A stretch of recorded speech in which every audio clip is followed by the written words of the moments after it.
Well, I'm not a native of the city, and I certainly feel like one because I moved here from London. I'm obviously not British. I grew up in America, but I lived there for nearly 10 years, and I was there because my husband's business took him there, and we got married there. I was so happy there, so happy. And when he told me that it looked like our next spot was going to be Houston, Texas, I was devastated. It was from the sublime to the ridiculous. I thought, are you kidding me? I'm leaving this for Houston, Texas? And the stereotype of Houston, people still, everyone wore cowboy boots and, rode horses into town and tumbleweeds rolled down the street. And I'll tell you, from the moment I landed, I never looked back. And the person who was most surprised about that was me.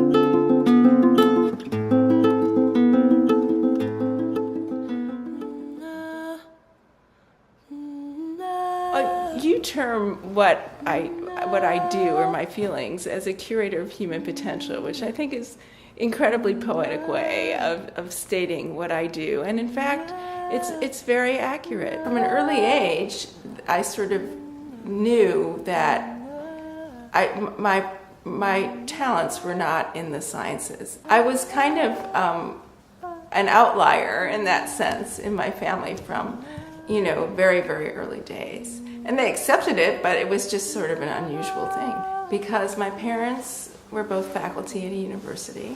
And so just by the nature of the community, we had very rigorous academic standards. And I had my bad subjects, mathematics and science, and my good subjects. When I went to college, I knew right away what I wanted to study.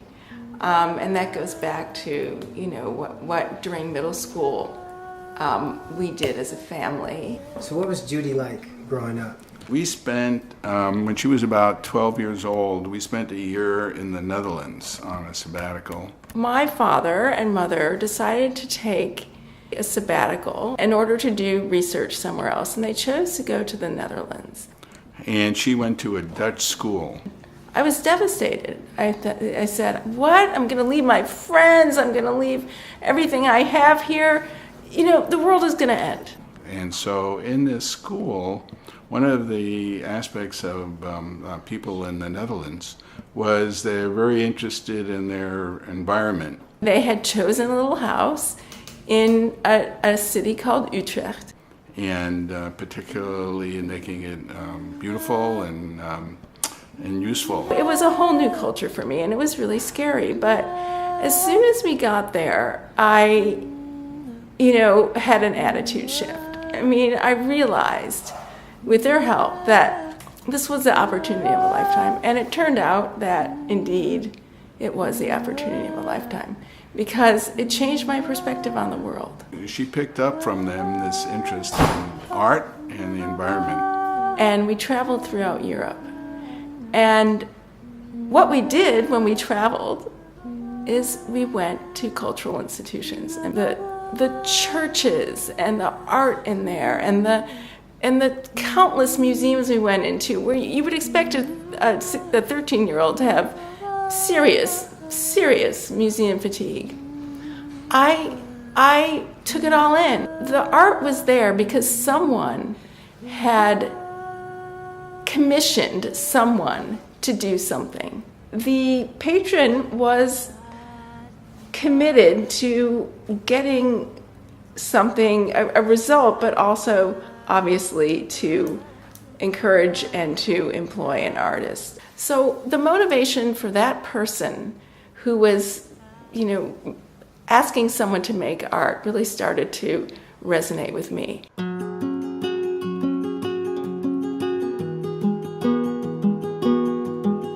I didn't know Rembrandt. I didn't have that privilege of knowing him and the way he worked and visiting him in his studio. like I do now, and the relationships I've developed.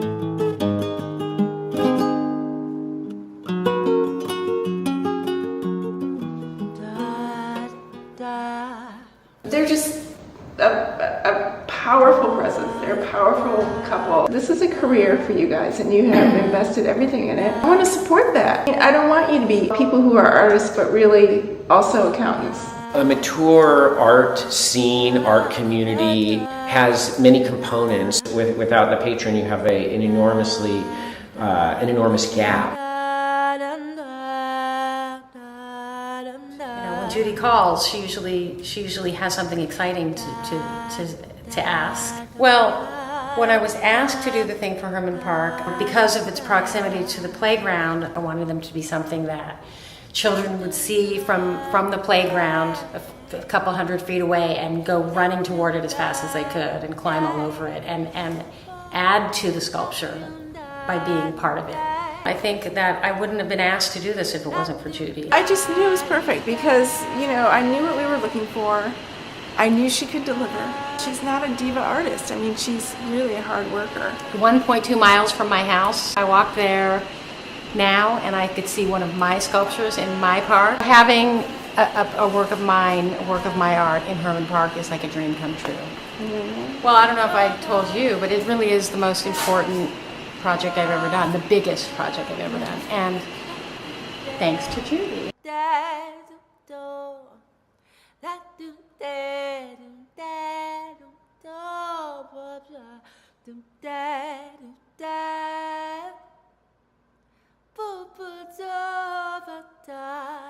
The thing about artists that I admire so much is that you are totally vulnerable. I always feel like whenever anyone is interested in my work, I'm always kind of in shock. You're doubtful when someone really believes in you, but we all want to be affirmed, and so when you get that sort of affirmation from someone that's so genuine, it's always meaningful. We're all just doing what we believe. We're all trying to make our lives meaningful. I do it making my work, one of the ways that I do it.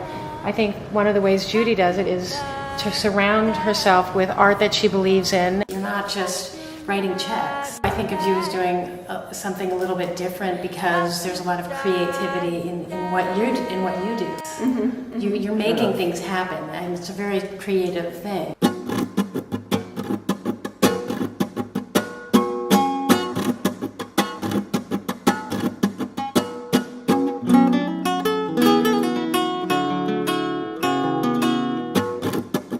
Oh, I adore this car.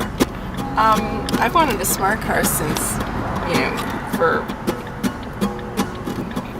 10, 15 years. I'm in love with it. It's so tiny, it's so zippy, it's unusual, it's so ugly that it's adorable. It's actually my size. I feel very comfortable in it. I sit high. It's just really comfortable that way. The passengers are completely uncomfortable because there's no, there are no shocks or anything. It's like, riding a lawnmower. I get people, calling me and saying, "Oh, were you at Whole Foods? I saw your car." I have no anonymity because of my connection to this car. My whole family hates it, and everyone thinks it's a death trap.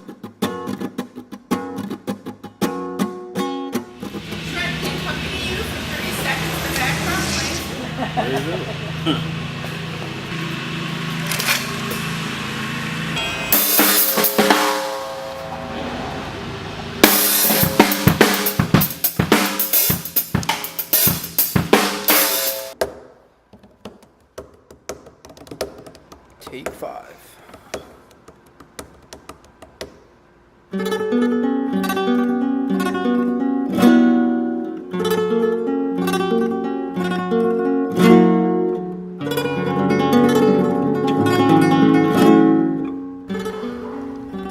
Patron is an integral part of the ecosystem of art, In the best case scenario, it's someone that also gives back, but you're giving to them, they're giving to you, and you get to grow together. The one I'm sitting next to, Miss Judy Nyquist, She's been really amazing and a very important part of my life, most recently with my show that's up at the Contemporary Art Museum, Skin and Bones.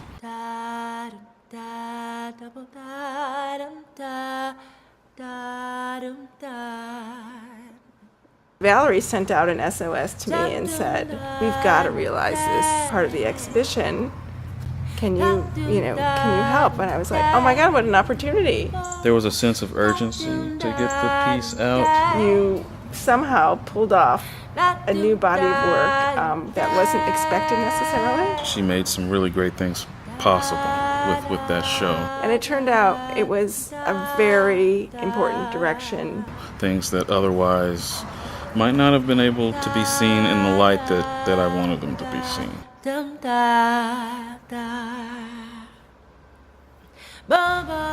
Every person, no matter if you grow up from privilege or not, you get to a place in your life where you feel like you've gone as far as you can go. Like in terms of hope. Sometimes there's no hope. But then there are things, ruminations on our faith that there is something past all of that. And for some people it's religion, and for other people it's the idea of friendship and family. And then sometimes you find that escape from the despair through art. Art can translate thoughts like that into something that's so accessible and something you can grasp visually and then mentally, and it has a much deeper resonance with a lot of people. We don't know that frogs have a community creating art for each other. I mean, it's something that humans have the capacity for, and it's something that is it really defines a society. That's why I'm so keen to keep artists making art as a patron, because this needs to continue to happen.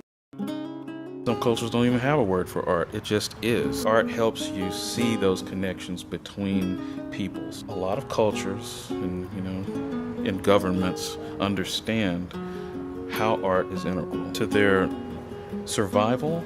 Kids that grow up and can't think for themselves. Art is a way to allow you to make those creative decisions that will get you out of a bind, make you see those alternative solutions to problems.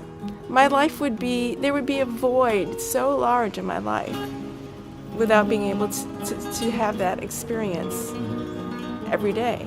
And that's why I have things around me that are important to me.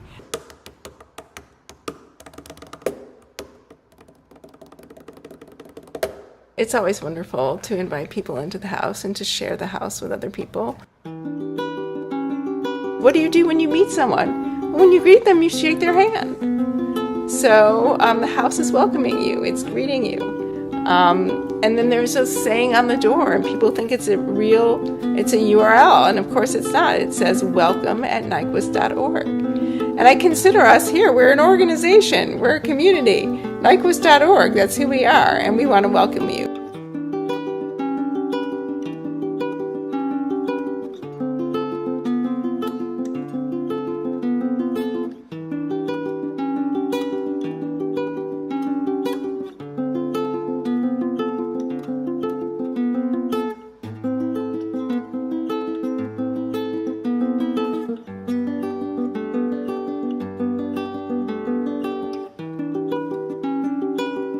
When you come through the front door, which is very traditional, into this home, people are surprised. They come in and they look around, and the first word that comes to a lot of people's minds, which just sings with me, is this is a happy place. And then they talked about the art and there's something to look at everywhere. It's accessible, it's happy, it has humor, and I can't imagine an environment that was anything other than that. I've had people say, oh, I came in and I was tired and I'd had a bad day and I'm leaving now and I'm so full of joy. It's better to give than to receive.